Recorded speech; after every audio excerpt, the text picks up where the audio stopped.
The air in our house was thick with excitement that day. My brother, Marcus, had just graduated college, and the celebration was in full swing. There was laughter, the clinking of glasses, and a general hum of joy as friends and relatives gathered around, all eagerly waiting for the big reveal. But as I stood there, watching the scene unfold, I felt a knot tighten in my stomach. My parents had always favored Marcus. He was the golden child, the one who never caused trouble, the one who was always a step ahead in life. And today, he was getting the one thing I knew I'd never have, a luxury car. His graduation gift, an extravagant present that no one in our family could ever have imagined. I was supposed to be happy for him. After all, he had worked hard, had earned every accolade. But it wasn't just the car that twisted the knife deeper, it was the look in my parents' eyes. They were proud of him, beaming with joy, completely oblivious to the resentment bubbling inside me. As I stood there, trying to smile and play the role of the supportive sister, my thoughts raced. I had worked hard too, just in a different way, a way that didn't seem to matter to anyone but me. The expectations that had been placed on me were always different. I wasn't the perfect student, the one with the bright future, the one who could effortlessly fit into everyone's ideal version of success. The words that came next, the words that felt like a punch to the gut, changed everything. And now my mom announced, "We have a special gift for you too, dear." I turned, expecting something small, maybe a gesture of appreciation. What I got instead shattered me, my world crumbling in that instant. It wasn't a car or a fancy watch or even something remotely close to what Marcus had gotten. No, what I got was something that would define the end of everything, the end of my relationship with my family, my expectations, and, most painfully, my identity. In that moment, I realized that what they had really gifted me was the realization that I would never be enough. The moment my mom handed me the envelope, I felt my heart drop. At first, I thought it might be a joke, or maybe they had forgotten to get me something extravagant like Marcus's car. But no, this wasn't a joke. It was an envelope, a simple, thin envelope with my name on it in the same elegant handwriting my mom used for every formal occasion. It wasn't the type of gift I had imagined for myself, for all the years I'd spent in the shadow of Marcus's perfect life. I could feel the eyes of my family on me, waiting for my reaction. My brother's face was still lit up with excitement from the car, his friends surrounding him, all eager to hear his next plans. And I felt like I was fading into the background, as if I wasn't supposed to be the one in the spotlight at all. "Open it, sweetheart," my mom urged with a bright smile, a smile that felt a little too forced, a little too eager. I tore open the envelope slowly, expecting something more than just a card, maybe a check or a voucher for something meaningful. But when I pulled out the paper, the words written on it hit me like a tidal wave. It was a formal letter, an invitation to move out. My parents had arranged for me to live in an apartment on the outskirts of the city, far away from the life we had once shared. It wasn't a gift. It was a message. I was no longer wanted under their roof. They were pushing me out, as if I was an afterthought, a burden they were done carrying. "Mom, Dad," my voice caught in my throat, unable to form the words I needed. What was there to say? How could I argue against something so final, so cold? Marcus, standing beside them, glanced at the letter in my hand, then back at me, his eyes wide with confusion. He didn't understand. He didn't know the weight of the years that had built up between me and our parents. His life had always been a smooth ride, with accolades, praises, and gifts. His world had been their priority, while I was the one they forgot to see, the one who worked tirelessly, not for their approval, but to prove to myself that I was worthy of being something more. "Mom," I repeated, swallowing hard. "Why? What did I do to deserve this?" My mother hesitated, glancing at my father, who had been unusually quiet during this exchange. He avoided my gaze, his expression unreadable.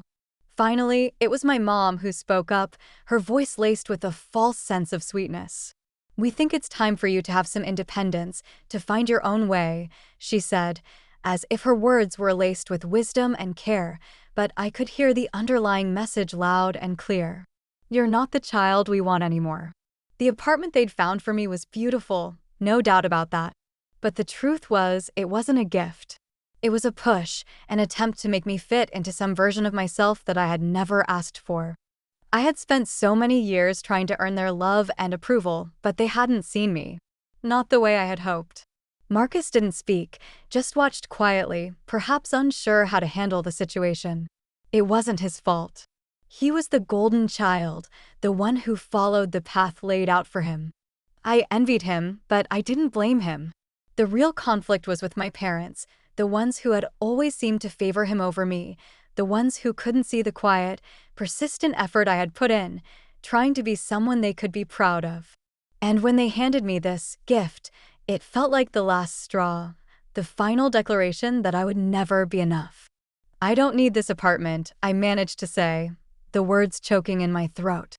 "I just want to be seen, like he is." My voice wavered, and I could feel the weight of all my unspoken frustrations rise to the surface. My father finally spoke, his voice low, almost apologetic. "You're being selfish, Annabelle. We've given you everything we could. Marcus worked hard, and he deserved that car. You need to start thinking about your future. It's time for you to grow up."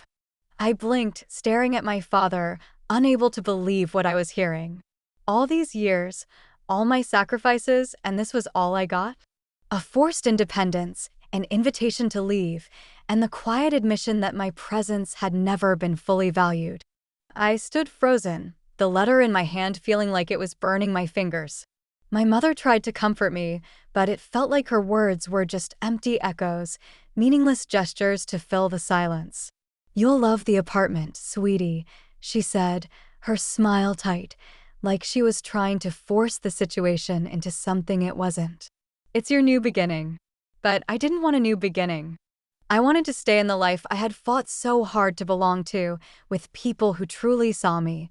Instead, I was being pushed into a new chapter of loneliness, with no one around to witness the emotional toll it would take.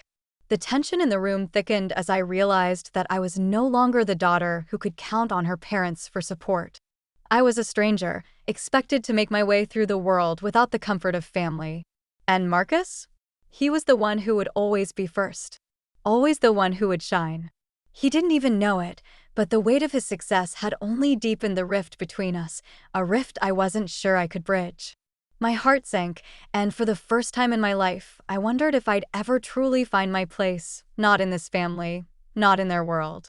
The days following the gift, or rather, the eviction, felt like a blur. I kept replaying the moment over and over in my mind, each time hoping that somehow, things would make more sense, that I'd find a hidden meaning behind my parents' decision. But each time I closed my eyes, all I could see was that letter, the one that had torn my world apart. I moved into the apartment a few days later, the gift, that was supposed to symbolize a new chapter in my life.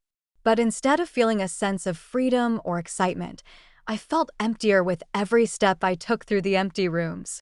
It was a beautiful place, modern, spacious, with views of the city's skyline. It was everything anyone would want in a home, but it felt like a prison. There were no signs of my parents here, no reminders of the life I'd once had. There was no warmth in the space, just cold walls and cold memories. And no matter how many times I told myself that I should be grateful, that I should be thankful for the opportunity to start over, I couldn't escape the crushing feeling of abandonment. The first few days, I tried to keep myself busy. I set up my furniture, arranged the bookshelves, and even bought plants to give the apartment a more lived-in feel. But no matter how many tasks I threw myself into, my mind kept wandering back to that night, back to the looks on my parents' faces as they handed me the envelope, back to the knowledge that I would never again be the daughter they cherished. The phone calls were the hardest part. I tried to call my mom a few times, but her responses were always short and robotic, as if she was speaking to a stranger. She had nothing to say about the apartment, nothing to say about me. The distance between us had never felt more real. Every time I spoke to her, I could feel the void widening. As for Marcus, he was as distant as ever. He hadn't called to check on me, nor had he said anything about the situation. To him, life was still moving forward, and I was just there. I'd hoped that he would notice my pain, that he would at least ask if I was okay. But no, He was too caught up in his new car, his new life, to care about his sister who was falling apart. But the silence wasn't just coming from my family. My friends, too, were quiet. They had all congratulated me on the move to the apartment, some even texting me with kind words about how great it must feel to have my own space. But no one seemed to understand. No one knew what I was going through. Not really. How could they? They didn't know the weight of my history with my parents, or the emotional toll of being ignored, of never being enough. The loneliness was suffocating. I'd always felt like an outsider, like the one who was just passing through, never fully accepted. But now, without the safety net of my family, without the occasional moments of hope I'd clung to for years, the loneliness felt endless. I felt like I was sinking in quicksand, every effort to escape only pulling me deeper. The tension between my parents and me continued to grow, and with it, a sense of anger began to build inside me. I had spent so many years trying to meet their expectations, doing everything I could to be the daughter they wanted. But it had never been enough. I had worked hard, been responsible, and never caused trouble, but I was never going to win their approval, not in the way Marcus had. I was never going to be the one they celebrated. That car was a symbol of everything I would never have. A symbol of the fact that I had never been the good enough child. It wasn't long before I started resenting Marcus, too. He hadn't asked for the car. He hadn't even asked for their constant admiration. But he had received it, simply because he had fit into the mold they had created for him. And I had broken that mold long ago. I wasn't perfect, I wasn't shiny, and I wasn't easy to love. And it was easier for everyone around me to ignore that, to focus on the fact that Marcus was the perfect son. I stopped visiting my parents. I stopped calling. At first, I told myself I needed space. I needed to figure things out on my own. But really, I was just too hurt, too angry to face them. And as the weeks turned into months, the silence between us deepened. There was nothing left to say, no apology that could fix the damage. But things started to change when I ran into someone unexpected. One Saturday morning, after spending the night pacing around my apartment, I decided to go for a walk. It wasn't the best solution, but I needed to get out to breathe. I walked through the city streets, letting my feet carry me wherever they wanted to go, hoping the movement would clear my mind. It didn't, but at least it gave me some distraction. I stopped at a cafe to grab a coffee, and that's when I saw her. Her name was Lila, and she was someone I had known for years, but had lost touch with. We had been close in high school, but after graduation, our lives had gone in different directions. I hadn't even realized how much I missed her until she smiled and waved at me from across the cafe. "Annabelle." "Wow, it's been ages," she exclaimed as she walked over to me, her eyes sparkling with the same energy I remembered from high school. I smiled back, but it was forced. "Hey, Lila. It's been a while." We sat down together, and as we caught up, I realized how much I had missed having a friend who actually saw me. Not just as Marcus's sister, not as the afterthought. Lila didn't care about my parents or my relationship with them. She didn't know about the apartment or the empty spaces in my life. All she saw was me, and that was a rare thing these days. Over the next few weeks, we started spending more time together. It was the first time in months that I felt like I could talk about what I was going through without the constant weight of my family's expectations hanging over me. She was understanding, empathetic, and, most importantly, she didn't pity me. She simply listened. But as we grew closer, something else started happening. I began to feel the pull of anger more and more. My resentment toward my parents and Marcus continued to fester. It wasn't just about the car anymore. It was about everything they had failed to see in me, everything they had made me feel invisible for. And no matter how much Lila supported me, how much she told me that I didn't need their validation, I couldn't shake the feeling that something inside me had broken beyond repair. I started making choices I knew weren't good for me. I stayed out too late, drank too much, ignored my responsibilities. Anything to numb the pain, to escape the reality that my family was never going to change. That I was never going to change their minds. And that was something I had to come to terms with. But the more I pushed them away, the more I wondered, was this the only way to break free? Or was I just hurting myself even more in the process? The conflict wasn't just with my parents or with Marcus, it was with myself. It was a war between the version of me I wanted to be and the version I had become. It had been months since I'd last spoken to my parents, since I'd stepped foot into that house that once felt like home. But everything came to a head one evening when I received a text from Marcus. It was simple. Too simple. He asked if I could meet him for dinner. I hadn't heard from him in ages, and I was hesitant. But something inside me told me this might be the moment when everything finally came to light. The truth had been building for too long, and it was time for it to break free. I met him at a small restaurant downtown, a place we used to go to when we were kids, before the weight of expectations had fallen between us like a wall. He was sitting at a corner table, casually scrolling through his phone when I arrived. He looked up and smiled, his usual confident grin lighting up his face, but there was something in his eyes that made me pause. He didn't seem as carefree as he usually did. "Hey," he said, his voice a little quieter than I remembered. "Thanks for coming." I sat down across from him, the space between us suddenly feeling too wide. I wanted to say something, anything to break the tension, but all that came out was, "What's going on, Marcus?" He shifted uncomfortably in his seat, looking down at his phone again before putting it away. "I've been thinking a lot lately, about everything, about us." He hesitated, his fingers tapping the side of his glass. "About what's been happening with Mom and Dad, with you." I felt a knot tighten in my stomach. This was the moment. This was the conversation I'd been waiting for, the one where the truth, the frustration, the hurt would finally be said. "Marcus," I started, but he cut me off. "No, let me say this," he said, his voice firmer now. "I know things have been weird. And I know you're pissed. Honestly, I get it. I've been a little blind to what's been going on, and I've been wrapped up in my own stuff. But I didn't know how bad it had gotten." The weight of his words hit me like a punch to the gut. I had been waiting for an apology, for a sign that he understood that the hurt was real, that the invisible pressure was suffocating. But there was something different in his voice now. Something that told me he wasn't just the golden child anymore. He had been hurt too.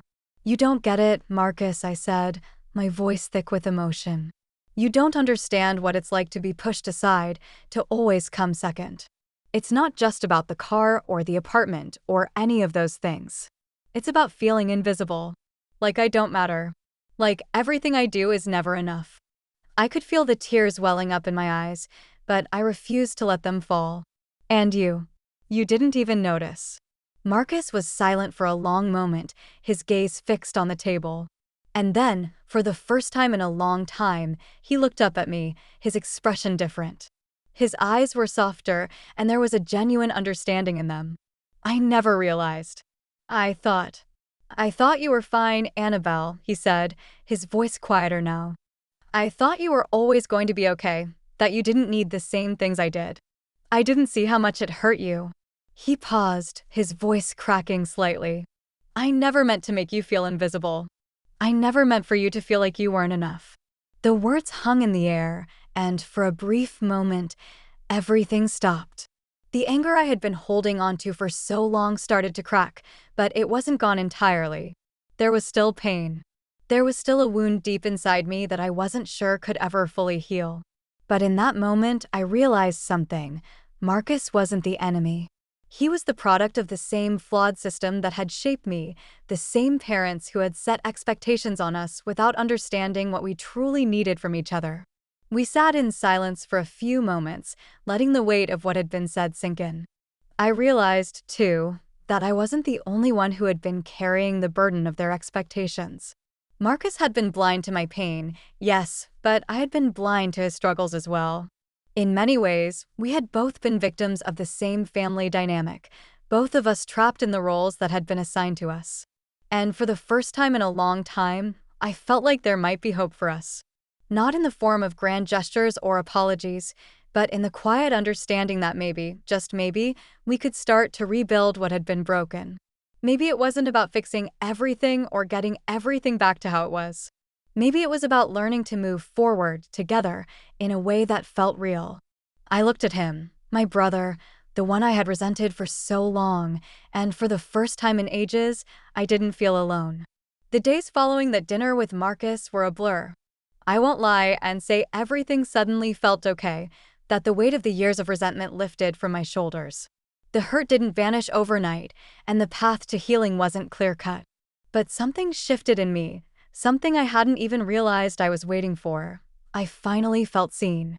Marcus and I began talking more, something we hadn't done in years. At first, it was small conversations, simple check-ins where we just asked how each other was doing. But with each conversation, the walls between us began to fall. I found myself sharing more about how I felt, about the ways I had been overlooked, the ways I had struggled to feel like I belonged. And surprisingly, Marcus listened. Really listened. He didn't brush it off, didn't try to fix it right away. He just heard me. And that was enough. Our parents, however, weren't as quick to change. Despite Marcus's efforts to bring up the conversations we'd had, it seemed like they were still stuck in their ways, unwilling to fully acknowledge what had happened, what they had done. But Marcus was different now, and he wasn't going to let it slide. He became my ally in a way I hadn't expected. Instead of continuing to turn a blind eye, he started calling them out. And it made a difference. Slowly but surely, my parents began to acknowledge the tension that had existed between us, the rift they had unintentionally widened. A few weeks later, Marcus and I sat down with Mom and Dad, a tense silence hanging in the air. I had been dreading this conversation, but it felt necessary, like the final step toward healing, even if it was uncomfortable. I've been thinking a lot about everything Marcus said, breaking the silence. About what we've been through and the way we've treated each other, and I don't think we can just sweep it under the rug anymore. He paused, glancing at me before continuing. I know I wasn't there for you, Annabelle. I didn't see what you were going through, and that's on me. The apology was simple, but it hit me harder than I expected. For the first time, Marcus wasn't just my brother, he was my ally. He was acknowledging the pain, the hurt, and the fact that I hadn't been treated the way I deserved. Our parents looked at each other, their expressions guarded. But finally, my mom spoke. We didn't realize how much we had hurt you, she said quietly. We were so focused on what we wanted for you both that we didn't stop to think about what you needed. I'm sorry, Annabelle. Hearing those words was like a weight had been lifted off my chest. For so long, I had carried the pain of feeling overlooked, of not measuring up to Marcus's achievements in their eyes. But in that moment, I realized that this wasn't just about me, it was about the entire family, and how we had all been carrying our own struggles without truly seeing each other. It wasn't a perfect resolution. There were still things left unsaid, still deep scars that needed time to heal. But the fact that my parents were finally acknowledging their mistakes, that they were starting to see me, really see me, was enough to begin mending the fractures in our relationship. The apartment that had once felt like a prison began to feel like a space of my own, a place where I could breathe and grow. I was no longer defined by the expectations of my family. I started to make changes in my life, not for anyone else, but for me. I enrolled in a new course that I had been putting off for years, one that aligned with my own passions rather than what others thought I should do. Slowly, I began to take control of my own destiny, making decisions that felt true to who I was. As for Marcus, we continued to rebuild our relationship, one conversation at a time. He still had his car, and I still had my apartment. But more than that, we had something far more important: understanding.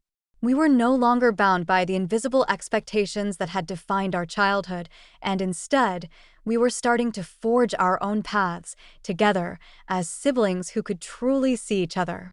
Months later, as I sat on the balcony of my apartment, looking out at the city below, I realized how far I had come. I wasn't perfect, and neither was my family.